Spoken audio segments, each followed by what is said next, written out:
सबसे पहले बात करेंगे रायपुर की, जहां भूपेश के ऑफर वाले बयान पर अब सियासत तेज हो गई है। डिप्टी सीएम अरुण साव का इस पर पलटवार सामने आया। उन्होंने कहा भूपेश मुकालते में ना रहें।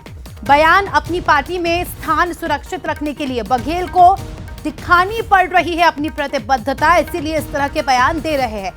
दरअसल भूपेश बघेल ने एक बयान दिया था जिसमें उन्होंने कहा था कि मुझे भी बीजेपी से एक ऑफर आया था और मैं शरणागत नहीं होऊंगा, डरने वाले शरणागत हो जाएं।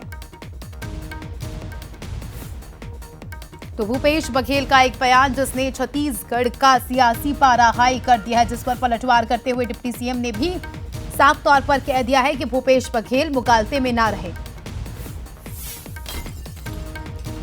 बार पलटवार का दौर देखिए इसी के साथ छत्तीसगढ़ में शुरू हो चुका है।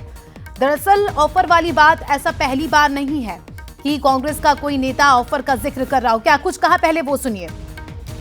ये मुगालते में ना रहें, ये बताता है कि वो केवल और केवल अपनी पार्टी में अपना स्थान सुरक्षित करने के लिए इस प्रकार का बयान दे रहे हैं। पार्टी के प्रति उन्हें अपनी प्रतिबद्धता दिखानी पड़ रही है ऐसा कहकर, जबकि ऐसी कोई बात है नहीं। तो भूपेश बघेल ने क्या कुछ कहा था वो भी सुनिए।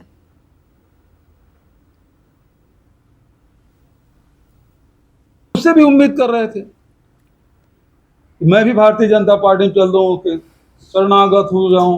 केस 2021 से चल रहा है, 4 साल से केस ही चला रहे हैं, जांच ही कर रहे हैं, जांच ही कर रहे हैं। गिरफ्तारी की तलवार तो लटकी। कौन डरता है जी? जो डरने वाले वो शरणागत हो गए। हेमंत विश्व शर्मा नहीं है हम लोग। तो देखिए, सुना आपने भूपेश बघेल को भी और डिप्टी सीएम अरुण साव को भी। साफ तौर पर भूपेश बघेल ने कहा कि मुझे तो ऑफर आया था, लेकिन मैं अपनी पार्टी के साथ ईमानदार हूं।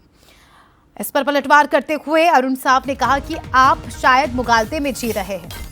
दरअसल ऑफर वाला बयान जब से आया है तब से ही छत्तीसगढ़ की राजनीति में हड़कंप मच गया। देखिए, इसके पहले भी कांग्रेस के कई नेताओं ने कहा था कि हमें ऑफर मिला है। चलिए, अनंत हमारे सहयोगी फोन लाइन पर जुड़ चुके हैं, लाइव जुड़ चुके हैं हमारे साथ, उनसे जानकारी लेंगे। अनंत, पहली बार नहीं है छत्तीसगढ़ में कोई कांग्रेस का नेता ऑफर का जिक्र कर रहा हो। इससे पहले हमने देखा था कि बहुत सारे नेता ये कह चुके हम कि बीजेपी से हमारे पास ऑफर आ रहे हैं, और अब पूर्व मुख्यमंत्री भूपेश बघेल का ये कहना कि मेरे पास ऑफर आया था, जिस पर पलटवार भी हुआ है। क्या मायने निकाले जा रहे हैं? बिल्कुल, देखिए, जिस तरीके से छत्तीसगढ़ की अगर बात करें तो छत्तीसगढ़ में भूपेश बघेल और भूपेश बघेल के बेटे को लेकर लगातार राजनीति यहाँ पर चलती नजर आ रही है, क्योंकि शराब घोटाले मामले में भूपेश बघेल के बेटे को गिरफ्तार किया गया है। और उसके बाद देखिए, जब ईडी और आईटी की पूरी कार्रवाई जो लगातार भूपेश बघेल के खिलाफ चलते हुए नजर आ रही है यहाँ पर, तो उसमें भूपेश बघेल से जब सवाल किया गया तो उन्होंने यह ऑफर वाली बात कही और उन्होंने कहा कि मुझे भी ऑफर मिला था, लेकिन मैं शरणागत नहीं हूँगा क्योंकि मैं हेमंत विश्व शर्मा नहीं हूँ।